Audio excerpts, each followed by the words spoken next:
так выглядит эта стенка с этим камином. После того, как я все убрал, этажерку эту, и счистил первый слой этой краски. Сейчас попробую диском алмазным. Посмотрим, что будет.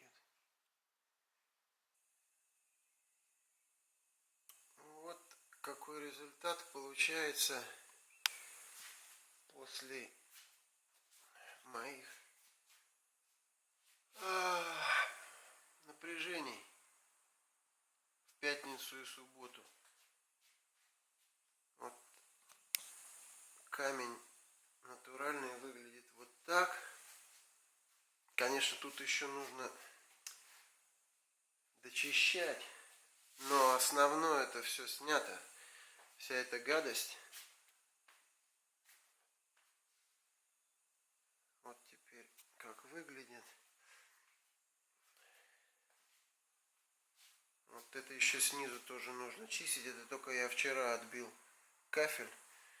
Травму я получил. Вон что с пальцем. Распорол так, что зашивали. Да, ну в общем, тут уж никуда не денешься. Но зато камин, конечно, преображается.